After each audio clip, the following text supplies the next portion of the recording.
Merci, Madame la Présidente. Chers collègues, merci d'être restés pour mon discours malgré l'heure tardive. Collègues, je lance aujourd'hui une interpellation, un débat sur l'avenir du CBC Radio-Canada. Depuis sa création, la radiodiffuseur publique nationale a joué un rôle clé dans le développement de ce que nous sommes en tant que Canadiens. This topic goes to the heart of how we...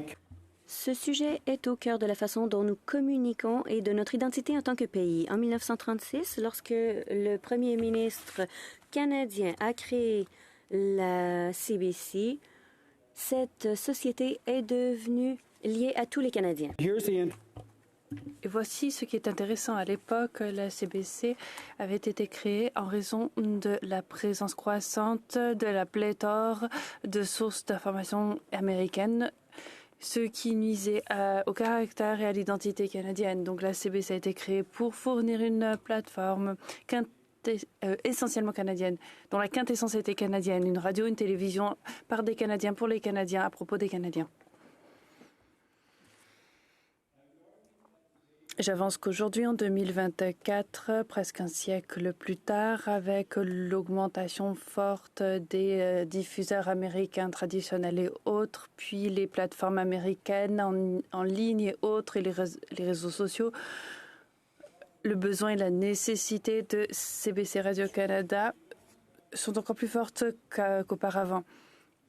La multiplication des sources médiatiques met en cause la capacité d'un État-nation de maintenir son témoignage ou son identité canadienne. Les caisses de résonance de ce monde médiatique posent une menace grave pour le pays. Voilà d'où vient l'idée et l'importance d'un diffuseur canadien. Depuis sa création, le diffuseur a toujours eu des points de vue variés, des millions d'auditeurs, des gens qui pensent qu'elle en fait trop ou pas assez, et des voix opposées. Laissez-moi reprendre. Les voix s'opposent pour dire que la CBC en fait trop ou pas assez.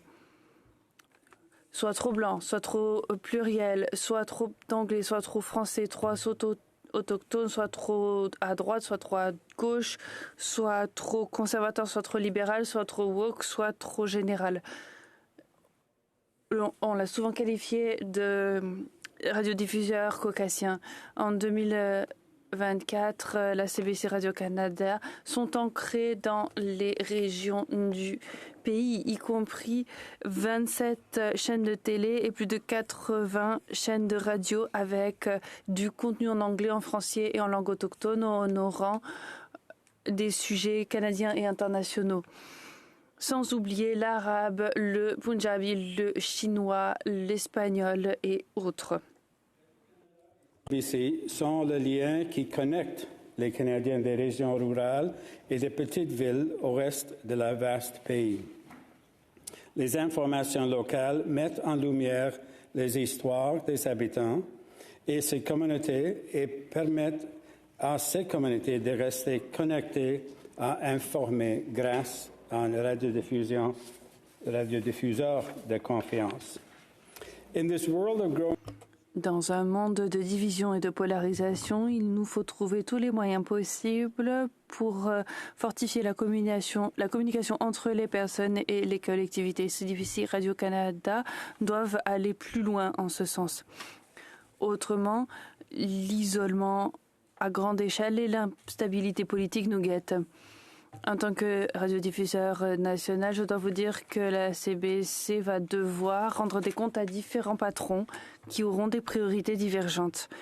La société d'État indépendante doit des comptes au Parlement, soit une plateforme multipartite, chaque parti ayant des exigences et des attentes divergentes par le ministère du Patrimoine canadien. Ensuite, la CRTC pour ce qui est de ses renouvellements et conditions de licence. Ensuite, une pluralité de guildes et de syndicats qui observent tous ces mouvements à juste titre. Quatrièmement, le public qui va avoir ses propres points de vue. Il n'est donc pas étonnant que ses concurrents vont penser que CBC Radio-Canada profite d'un avantage concurrentiel illégitime. Mais comme on a pu le voir avec les mises à pied à CTV, malgré les profits de Bell, c'est une situation grave. Il faut faire attention aux impératifs culturels de la radiodiffusion. CBC Radio-Canada a toujours su maintenir une norme de qualité pour ce qui est de l'actualité et des affaires courantes, ce qui fait pression sur ses concurrents. Il suffit de se tourner vers les États-Unis pour comprendre ce qui se passe dans un système sans normes de qualité élevées. Clairement, CBC Radio-Canada s'est doté d'un mandat massif, difficile parfois à satisfaire. Donc pourquoi discuter de ce sujet aujourd'hui? J'avance 2 raisons. D'abord en raison de la fragmentation profonde dans le paysage médiatique des dernières décennies et la disparition des médias de petite taille, ce qui a provoqué une crise. Il faut réformer la façon de penser la radiodiffusion pour les décennies à venir. Ensuite, parce que pour la première fois de l'histoire de CBC Radio-Canada, un grand parti politique appelle à la disparition de ce service sous forme à déterminer, mais c'est la plus grande menace politique qui guette cette icône du Canada.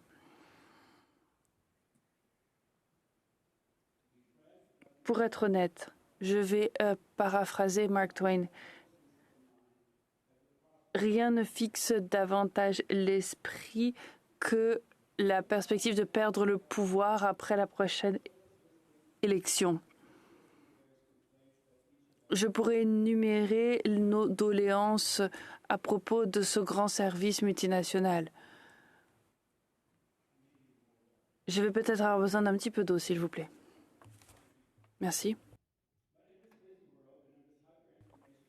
À l'ère de l'hyperinformation, j'aimerais vous parler de ce que je pense de l'avenir de CBC Radio-Canada et ce qu'elle devrait faire.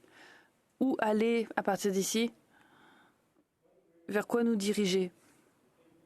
Nous avons l'occasion de réfléchir à notre avenir. D'abord, j'aimerais vous parler de la matière. 12 services. Je ne vais pas vous faire la liste, mais 6 services en anglais, 6 services en français, 2 chaînes de radio pour l'actualité et autres. Ensuite, les chaînes de télé, un site web avec des articles, des vidéos et des plateformes numériques.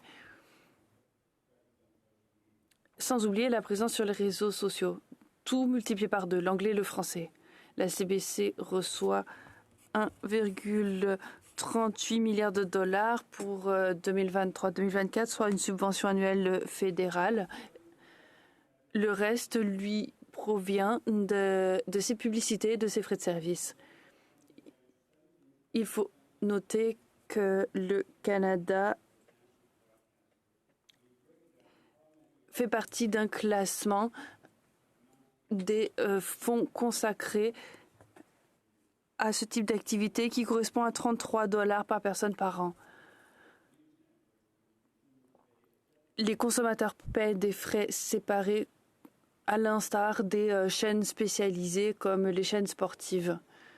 La société d'État s'est lancée dans un virage numérique pour aller à la rencontre des Canadiens chez eux plutôt que d'attendre la venue du téléspectateur.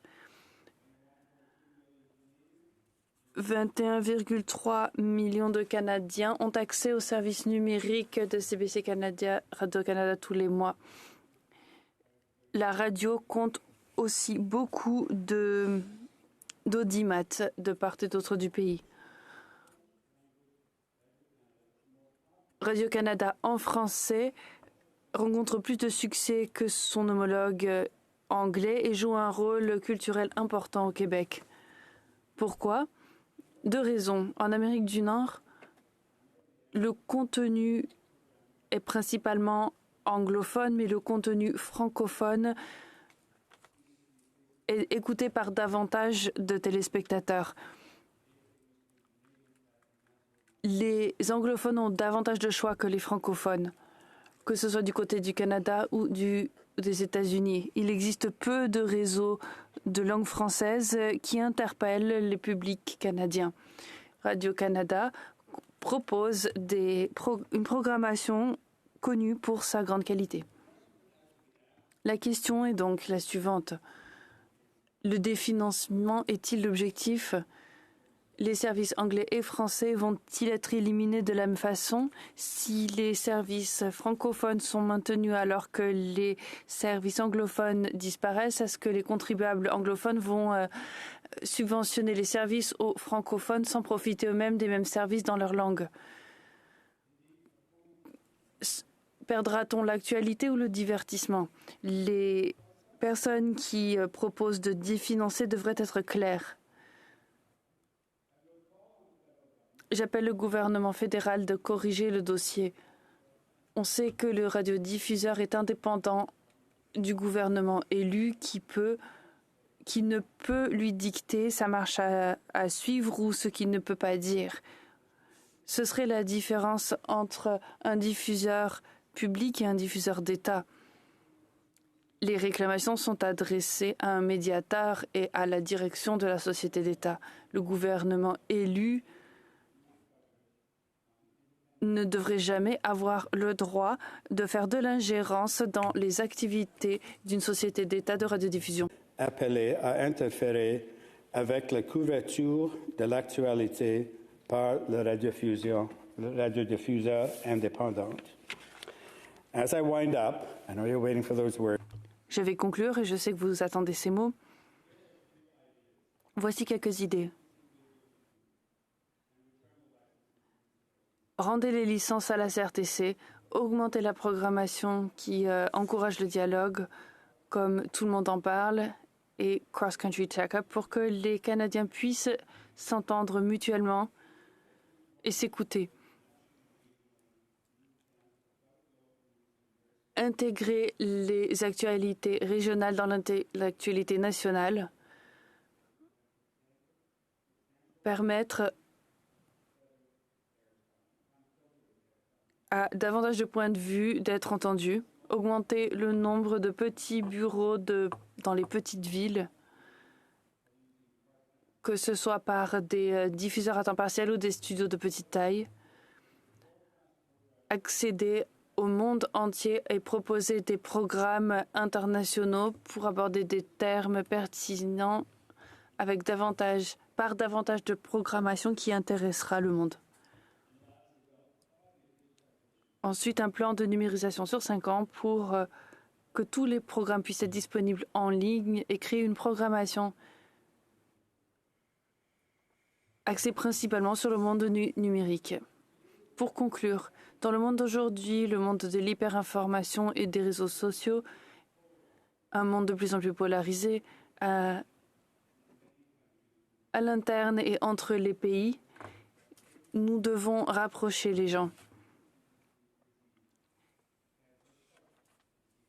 La culture de l'annulation, c'est facile d'accès. Je lance un défi à nos collègues. Mettre en avant de nouvelles idées ambitieuses qui vont encourager notre pays et redorer son blason à l'ère de l'hyperinformation. Merci.